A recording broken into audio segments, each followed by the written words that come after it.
दोस्तों, आज आपके लिए लेकर आई हूँ कहानी टूटते रिश्ते। तो दोस्तों, कहानी शुरू करने से पहले अगर आप मेरे चैनल पर पहली बार आए हैं तो चैनल को सब्सक्राइब कर लीजिए और घंटी को दबाकर ऑल पर सेट कर लीजिए ताकि आने वाली मेरी हर वीडियो आपको सबसे पहले मिल सके। चलिए दोस्तों, आपको आज की कहानी सुनाती हूँ। दोस्तों, सुबह के 7:30 बजे जब निधि स्कूल के लिए तैयार हुई तो चुपके से ऊपर मम्मी के बेडरूम में ही धीरे से डोर सरकाया देखा तो सारा सामान बिखरा पड़ा था। नीचे ड्राइंग रूम में आई तो पापा सोफे पर बेसुध सो रहे थे। अपने रूम में आकर उसने अपनी गुल्लक में से 50 रुपए निकालकर पॉकेट में रख लिए। बैग उठाकर बस के लिए निकलने लगी तो सरोज आई, निधि बेटा आलू का पराठा बनाया है, खा लो।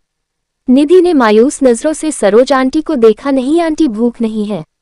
सरोज ने जबरदस्ती टिफिन उसके बैग में डाला। निधि स्कूल के लिए निकल गई। सरोज सोचने लगी, बेचारी छोटी बच्ची साहब और मेम साहब के रोज के लड़ाई झगड़े से इस 13 साल की उम्र में कितनी बड़ी हो गई है।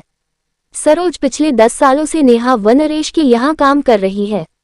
दोनों मल्टीनेशनल कंपनी में ऊंचे पदों पर कार्यरत हैं। निधि उनकी इकलौती बेटी है, किसी चीज की कोई कमी नहीं है, पर हर समय दोनों एक दूसरे से लड़ते रहते हैं। नरेश पिछले कुछ समय से नेहा से तलाक चाह रहा है और चाहता है निधि की जिम्मेदारी नेहा उठाए और नेहा निधि की जिम्मेदारी नरेश को देने के साथ जायदाद में हिस्सा चाहती है। इस कारण दोनों लड़ते रहते हैं। बच्चे की जिम्मेदारी कोई नहीं लेना चाहता, इसलिए दोनों एक दूसरे के लिए अपशब्दों का इस्तेमाल करते हैं। बेचारी निधि स्कूल से घर आकर अपने कमरे में दुबक जाती है, केवल सरोज आंटी से ही बात करती है। रोज की तरह नेहा और नरेश ने नाश्ता अपने अपने कमरे में किया और ऑफिस के लिए निकल गए। करीब 12 बजे स्कूल से कॉल आया कि जल्दी हॉस्पिटल पहुंचो, निधि को चोट आई है। हॉस्पिटल पहुंचकर पता चला कि निधि बहुत ऊपर से सीढ़ियों से गिर गई है। आईसीयू में रखा गया था। ऑपरेशन की तैयारी हो रही थी। सिर में बहुत गहरी चोट आई थी। ऑपरेशन शुरू हुआ पर जिंदगी मौत से हार गई। नेहा और नरेश स्तब्ध रह गए। उन्हें ऐसा झटका लगा था कि अपनी सुध बुद्धि खो बैठे थे। निधि की दादी भी आ गई थी। बेटा बहू को देखकर नफरत से मुंह फेर लिया। पूछताछ हुई, टीचर स्टूडेंट सभी के बयान लिए गए। यही पता चला कि बैलेंस बिगड़ने से नीचे गिर गई।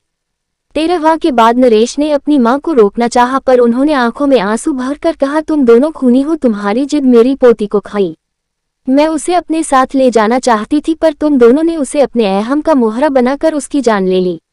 मां चली गई। सरोज तब से सदमे में थी। फिर उसने जैसे तैसे होश संभाला। नरेश और नेहा से कहा, मेम साहब मैं अब यहाँ नहीं रह पाऊंगी। इस घर की दीवारें मेरी निधि की सिसकियों से भरी है। उसे मैंने कभी अपनी गोद में तो कभी छिपकर रोते हुए देखा है। मेरा मन किया कि उसे लेकर भाग जाऊं पर मैं डरपोक थी, ऐसा नहीं कर सकी। अगर चली जाती तो शायद आज वो जिंदा होती। नरेश और नेहा के पास अब शायद कहने को कुछ नहीं था। जैसे जैसे दिन बीत रहे थे उनका लड़ाई झगड़ा एक अजीब सी बर्फ में तब्दील हो चुका था। उनकी सारी भावनाएं अंदर ही अंदर एक खामोशी अख्तियार कर चुकी थी। संडे का दिन था। बड़ी मुश्किल से नेहा ने निधि के रूम में जाने की हिम्मत जुटाई थी। महीनों दोनों उसके कमरे में कदम नहीं रखते थे। कैसे माँ बाप थे वो दोनों। उसका रूम, उसका बेड, तकिया, उसकी किताबें, उसकी पेंसिल, पेन, स्कूल बैग सब वैसे ही रखा था। अलमारी खोली तो उसके कपड़े नीचे गिर पड़े। उसका हल्का ब्लू नाइट सूट जिसे वह अक्सर पहना करती थी। नेहा रोते हुए उसमें से सामान निकालने लगी। तभी उसके हाथ एक ब्लू कलर की डायरी लगी। उसने कांपते हाथों से उसे खोला। आगे के कुछ पेज फटे हुए थे। पेज दर पेज टूटे दिल की दास्तां छोटे छोटे टुकड़ों में दर्ज थी। मम्मी पापा, मैं आपको डियर नहीं लिखूंगी क्योंकि डियर का मीनिंग प्यारा होता है।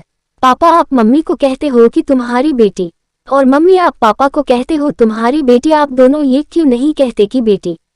एक पेज पर लिखा था, मम्मी मैं जब बुआ के घर जाती हूँ तो वो भी मुझे बहुत प्यार करती है, पर खाना हमेशा नक्श की पंसद का बनाती हैं।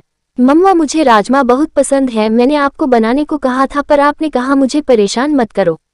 जो खाना है सरोज आंटी को बोला करो, वो बना देंगी। मम्मा मैंने राजमा खाना छोड़ दिया है, अब अच्छा नहीं लगता। पापा मुझे आपके चिल्लाने से बहुत डर लगता है। पापा मैं आपके साथ आइसक्रीम खाने जाना चाहती हूँ। आप कहते हैं कि आपके पास फालतू चीजों के लिए टाइम नहीं है। पापा जब चीनू मासी और मौसा जी मुझे और विपुल को आइसक्रीम खिलाने ले जाते हैं तो वो कभी ऐसा नहीं कहते। पता है मम्मी, मैं अपने घर से दूर जाना चाहती हूँ जहाँ मुझे ये न सुनाई दे कि निधि को मैं नहीं रखूंगी, जहाँ पापा के चिल्लाने की आवाज न सुनाई दे। पापा अगर मैं बड़ी होती तो मैं आप दोनों को कभी परेशान नहीं करती, मैं खुद ही चली जाती। मैं आप दोनों से बहुत प्यार करती हूँ। आप दोनों मुझे प्यार क्यों नहीं करते। एक पेज पर था, I love you Saroj aunty मुझे प्यार करने के लिए। जब मुझे डर लगता है अपने पास सुलाने के लिए, मेरी हर बात सुनने के लिए। अंतिम पेज पर था, दादी आई लव यू, आप मुझे यहाँ से ले जाओ, आई प्रॉमिस कभी तंग नहीं करूंगी। नेहा डायरी को सीने से लगाकर जोर जोर से रो पड़ी। नरेश भी उसके रोने की आवाज सुनकर आ गया था। नेहा ने डायरी उसे पकड़ा दी। पेज दर पेज पलटते हुए उसके चेहरे के भाव बदलते जा रहे थे। वह खुद को संभाल नहीं पाया, जमीन पर बैठ गया।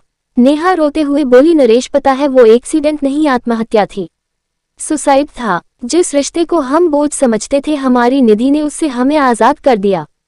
नरेश, हम दोनों ने अपनी बच्ची का खून किया है। नरेश फूट फूट कर रो पड़ा। ये कहानी हर उस घर की है जहां माँ बाप बच्चों के सामने लड़ते हैं या घर टूटकर बिखरते हैं और उन टूटते रिश्तों का सबसे बड़ा खामियाजा बच्चे भरते हैं। अगर आप अच्छी परवरिश नहीं दे सकते तो आपको बच्चे को जन्म देने का कोई अधिकार नहीं है। अच्छी परवरिश का मतलब रुपए पैसे सुख सुविधाओं का होना नहीं है। इसका मतलब है कि आप बच्चे को जब जरूरत है उसके कितने करीब हैं।